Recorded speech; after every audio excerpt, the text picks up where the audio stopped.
Hey guys, so it's time for Super Bowl reactions, and I was definitely impressed with the Super Bowl. Feels like we haven't had a game be a real blowout for I don't know, a while, 5 years maybe. Last blowout I could think of off the top of my head is when the Seahawks won their Super Bowl against, was it Denver? Maybe. Yeah, it was against Denver in Peyton's game. They just blew him out where it was like 34 to zip or 34-8, that kind of thing. That's the last time I can remember we had a blowout, and this definitely wasn't a blowout, even though the final score looks a little favorable for the Chiefs. Realistically, that came from a big rally by the Chiefs in the fourth quarter. It was pretty close throughout the game, a lot of back and forth. Um, but yeah, overall, this game was better than I expected. I came into the game thinking it was either going to be a very low-scoring, quiet game because the Niners defense stepped up and controlled the game, or it was going to be a blowout because the Chiefs played like they did in the fourth quarter, but for the entire game just killed the Niners. So seeing something more in the middle where both teams really had a shot at any point was very nice, very unexpected in my projection. Um, Other than that, it started off low scoring, but the Chiefs ended up rallying in the fourth, like I've said. I think at halftime it was 10-10, which if you had that 0-0 box for your Super Bowl pools, lucky you. I 0-1 obviously for the final, but first thing I noticed on both teams was as soon as the game started, and it kind of continued for at the very least the first half, if not later, was they both sides came out with a lot of energy. And it's a Super Bowl, it's a big stage, people are revved up. I get that. But I can't remember watching a game in the Super Bowl where both sides really came out and just looked like they were on it. They were just revved up, making moves, and sometimes they were even making so many moves it was too many moves. Um, all players were playing fast and hard. You saw that with the Niners running backs. Deebo Samuel really came out, and it was just a very exciting, invigorating game, which I look back at a game like, last year we had the real quiet game with the Rams and Patriots, and it wasn't a game like that at all. It was very hyped. For team-by-team analysis, I'm going to start with the Niners and then go to the Chiefs.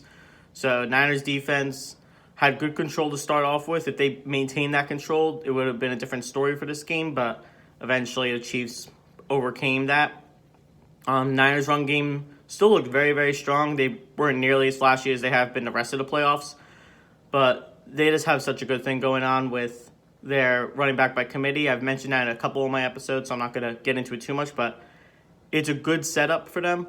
They do it very well, and it's how they should be leaning on most of their games. They leaned on Garoppolo a lot more in this game, and he's adequate overall as a player. He played very well in this game, and if the Niners would have won, most likely he would have got the MVP because quarterbacks get the MVP, and he definitely showed out, but he's not spectacular. He's never going to put up a 50-touchdown Peyton Manning season or like a big season like Mahomes did last year kind of thing, or Mahomes did this year even. He's going to always sit in that realm of like a Phillip Rivers, Eli Manning in my perspective. Good enough to maintain a game, but not good enough to push you over and win a game, and he won't be bad enough to lose you a game. That's kind of how I view him. Deebo Samuel really looked special. I think he's the most underrated rookie that came out this year. He just looks like the real deal to me. He looks like an alpha receiver. He's very young and unpolished and stuff, and I think next year you could be looking at him in the same light that we look at, trying to think of a rookie that came out last year that really flashed this year. He kind of reminds me of a Kenny Golladay. I know that wasn't a rookie last year, but he reminds me of a Kenny Golladay type, even though they're different styles of receiver. He just reminds me with the route running and the power kind of thing. That's just the immediate thought. Probably not a great comparison, but we'll go with it. Long term, if the Niners want to get to the next level and actually win the Super Bowl, they're going to need to step up the offense a bit more. The run game just underperformed a bit. Kittle definitely underperformed a bit in this game, which isn't like him. I still think he's like the Gronk of the future. I wouldn't give that title to Kelsey because Kelsey really was at his peak around the same time Gronk was still very prevalent. And I think Kelsey I can't imagine he goes much higher than he is right now. I can only imagine him dropping off little by little as he gets older or maintaining this level, kind of like Gronk did right up till pretty much the end of his career, just maintaining a high level until the injuries kicked in. But Kittle is definitely that next generation talent, the next elite tight end talent. The Niners really need to just fix up that passing game a bit to make it something they can rely on a little more when the run game gets stopped like it was in this case. The run game wasn't able to happen, so they had to pass more, and they just, outside of Deebo Samuel, no one really stepped up as receivers. Kendrick Bourne had a good game, and I think he does have the potential to be the wide receiver 2 in that system. I think Emmanuel Sanders has the experience. I just don't think physically he has it really anymore. I don't think he's like a Larry Fitzgerald where he could play until he's a million years old and be good enough. I think has to slip back into a wide receiver 3 type role, slot specific role, and someone on the outside like a Kendrick Bourne needs to step up and be more polished. They also have Jalen Hurd waiting in the wings. Hopefully he could make a move and get up the board a bit. But until some of those pieces get fixed up, it'd be hard for them to. I wouldn't consider them like favorites for even getting to the Super Bowl next year, never mind winning it, which is very different than how I view the Chiefs. The Chiefs right now, if nothing changes, I see no reason why they wouldn't be the favorites to win the Super Bowl next year. They just are playing at a very elite offensive level, and their defense really stepped up, which I think gets kind of buried a bit. I'm scrolling down my sheet because I wasn't planning on talking about the defense till later, but I'll talk about it now. When all their players are healthy, Chris Jones and when Frank Clark got traded, all those pieces worked very, very well together, and they all made plays in their own right. Kendall Fuller came out with a big play at the end. Not that big. It was the end of the game, but Breeland definitely had a good game. Overall, the defense played great. Chris Jones, if you look at the box scores, I think he had 1 assist tackle-wise, but he batted down, I want to say, 2-3 balls. Like, he was a major factor in that game. As opposed to, you look at the Niners defense, they were good, the Niners defense. Bosa played decently, but Bosa didn't have a dominant impact. I would say that Chris Jones, if there was like a defensive MVP, regardless of who won and stuff, Chris Jones would have gotten it over Nick Bosa, which is kind of crazy. It's not what you would expect when we came into this game. So the defense for the Chiefs is definitely still underrated, I think. I see them as a top 5 defense going into next year. Getting back to really the bread and butter of how the Chiefs, I think, won this game, it comes down to Andy Reid.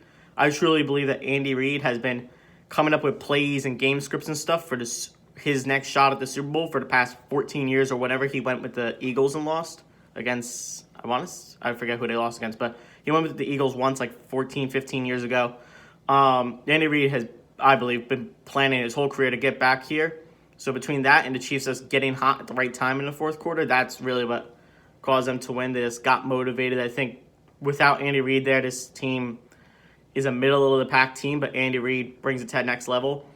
The trickery was definitely live and well. That's what we love about Reid. He comes out with things like the boy band spin move play near the beginning when they were in the red zone.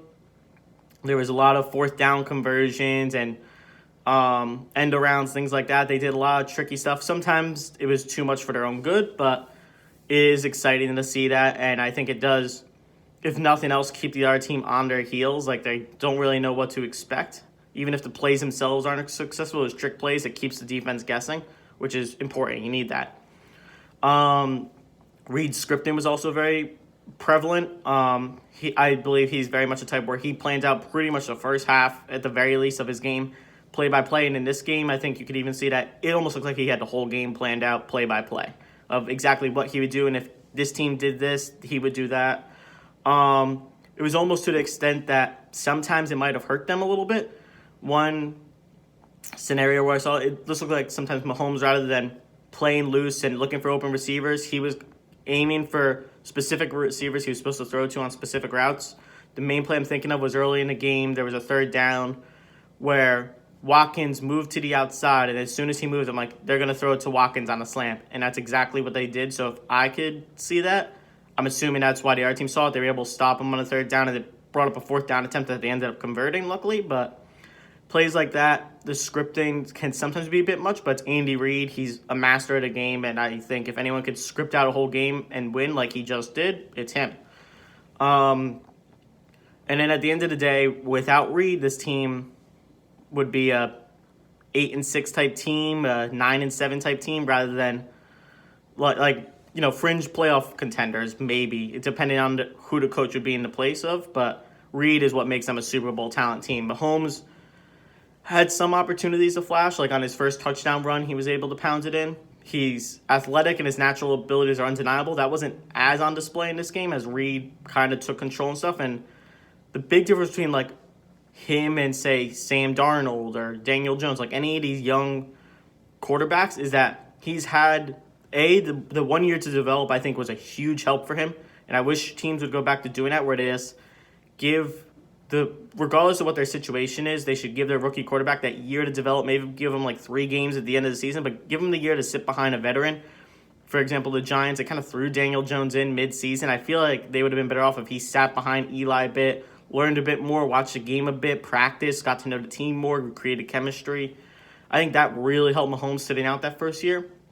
And then also the strong coaching is just what makes him who he is.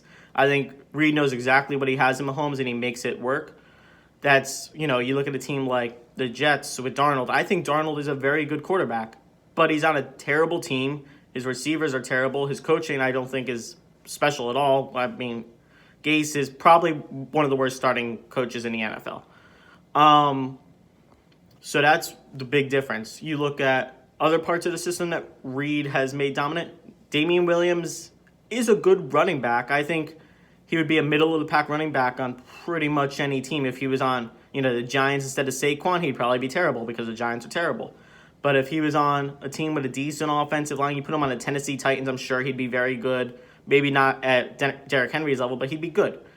But in the Reid system, it's made him like a workhorse back in the latter half of the year after he got over the injuries and stuff he was dealing with in the beginning of the year. He became a workhorse back, took the role on strong.